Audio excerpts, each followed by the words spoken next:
GSTയിലെ മാറ്റം കേരള ലോട്ടറിയുടെ വില കൂടുമോ? സമ്മാനത്തുകയിലും കമ്മീഷനിലും മാറ്റത്തിന് സാധ്യതയുണ്ടാകുമോ?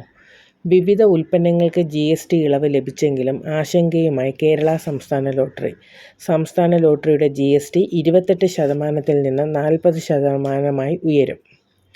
ഇതോടെ ലോട്ടറി ടിക്കറ്റ് വില ഉയർത്തുമെന്ന അഭ്യൂഹം ശക്തമായിരിക്കുകയാണ്. വില വർദ്ധിപ്പിച്ചാൽ ടിക്കറ്റ് വിൽപ്പനയെ കാര്യമായി ബാധിക്കുമെന്നതിനാൽ സമ്മാനത്തുകയിലും ഏജന്റുമാരുടെ കമ്മീഷനിലും മാറ്റം വരുത്തി നിലവിലെ പ്രതിസന്ധി കുറയ്ക്കാനാകും എന്നുള്ള രീതിയിലാണ് സർക്കാർ ശ്രമം നടത്തുന്നത്.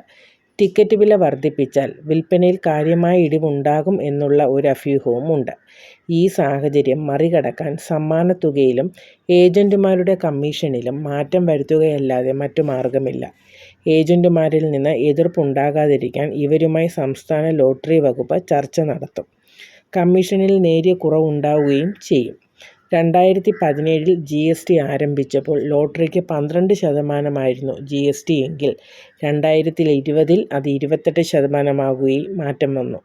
ഇപ്പോൾ 40% ഉയർത്തുകയും ചെയ്തു. ഇതോടെയാണ് ലോട്ടറി ടിക്കറ്റ് വില ഉയർത്തി നിലവിലെ പ്രതിസന്ധി മറികടക്കുമെന്ന റിപ്പോർട്ടുകൾ തുടക്കത്തിൽ പുറത്തുവന്നത്. എന്നാൽ ടിക്കറ്റ് വില ഉയർത്തൽ തിരിച്ചടിയാകുമെന്ന് വ്യക്തമായതോടെ സമ്മാനത്തുകയിലും ഏജന്റുമാരുടെ കമ്മീഷനിലും മാറ്റം വരുത്തുവാനുള്ള ആലോചനയിൽ എത്തുകയായിരുന്നു. ടിക്കറ്റ് വില ഉയർത്തിയാൽ വിൽപ്പന കുറയുന്നത് സംസ്ഥാന സർക്കാരിനെ ഗുരുതരമായി ബാധിക്കുക തന്നെ ചെയ്യും. ടിക്കറ്റ് വിൽപ്പനയിലൂടെ ഉപജീവനം നടത്തുന്ന 2 ലക്ഷത്തിലേറെ തൊഴിലാളികളെയും അവരുടെ കുടുംബങ്ങളെയും ഇത് ബാധിക്കുക തന്നെ ചെയ്യും.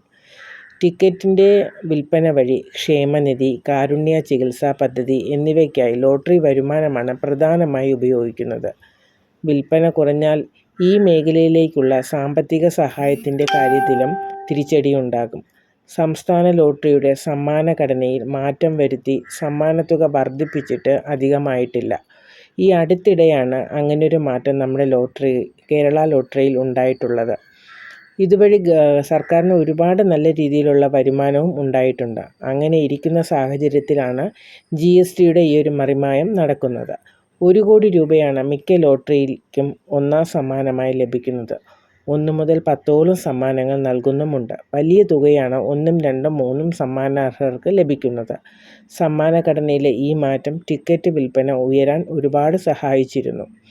GSTയിലെ പുതിയ മാറ്റം മറികടക്കാൻ ടിക്കറ്റ് നിരക്ക് കൂട്ടിയാൽ വിൽപ്പനയിൽ ഇടിവ് സംഭവിക്കുകയും ചെയ്യും. ഈ സാഹചര്യങ്ങളും സർക്കാരിന് മുന്നിലുണ്ട്. എന്തു ചെയ്യണം എന്നുള്ള ഒരു രീതിയിലാണ് ഇത് മുന്നോട്ട് പോയിക്കൊണ്ടിരിക്കുന്നത്. സർക്കാർ നല്ല രീതിയിൽ ആലോചിക്കുകയും അതിനുവേണ്ട ഉചിതമായ ഒരു തീരുമാനമെടുത്ത് മുന്നോട്ട് പോകണം എന്നുള്ള രീതിയിലുമാണ് പോകുന്നത്. എല്ലാവരുടെയും സഹകരണം സർക്കാർ പ്രതീക്ഷിക്കുന്നുമുണ്ട്. ടിക്കറ്റ് എടുക്കുന്ന എല്ലാ വ്യക്തികളും വില വർധനവിൻ്റെ പേരിൽ പിന്നോക്കം പായുമോ എന്നുള്ള ഒരു സംശയവും സർക്കാരിൻ്റെ ഭാഗത്തുണ്ട്. അപ്പോൾ വേണ്ട വിധത്തിൽ ഉചിതമായ ഒരു തീരുമാനം GSTയുടെ രൂപത്തിൽ വന്നതിൽ സർക്കാർ ഏറ്റെടുക്കും എന്നുള്ളതാണ് ശുഭാപ്തമായ വിശ്വാസത്തിൽ ലോട്ടറി പ്രേമികൾ ഇരിക്കുന്നത്. അപ്പോൾ പുതിയ വാർത്തകളും പുതിയ ന്യൂസുകളുമായി ഞാൻ വീണ്ടും നിങ്ങളുടെ അടുക്കൽ എത്തുന്നതായിരിക്കും. അപ്പോൾ എൻ്റെ ഈ കുഞ്ഞു ചാനലിനെ എല്ലാവരും നല്ല രീതിയിലൊന്ന് സപ്പോർട്ട് ചെയ്യണം, ഉഷാറാക്കണം. നിങ്ങളുടെ സപ്പോർട്ടിംഗ് ഒന്നുണ്ടെങ്കിൽ മാത്രമേ എനിക്ക് നല്ല രീതിയിൽ മുന്നോട്ട് പോകാൻ കഴിയുകയുള്ളൂ. അപ്പോൾ നിങ്ങളുടെ വിലയേറിയ സഹകരണങ്ങൾ പ്രതീക്ഷിച്ചുകൊണ്ട് എൻ്റെ ഇന്നത്തെ ഈ വീഡിയോ ഞാനിവിടെ അവസാനിപ്പിക്കുകയാണ്. മറ്റൊരു വീഡിയോയുമായി നമുക്ക് വീണ്ടും കാണാം. അതുവരെ എല്ലാ പേർക്കും നല്ലൊരു ശുഭദിനം ആശംസിക്കുന്നു. എല്ലാവരും ലൈക്ക് ചെയ്യാനും സബ് ചെയ്യാനും കമൻറ്റ് ചെയ്യാനും മറന്നു പോകരുത്. Okay, bye bye, thank you.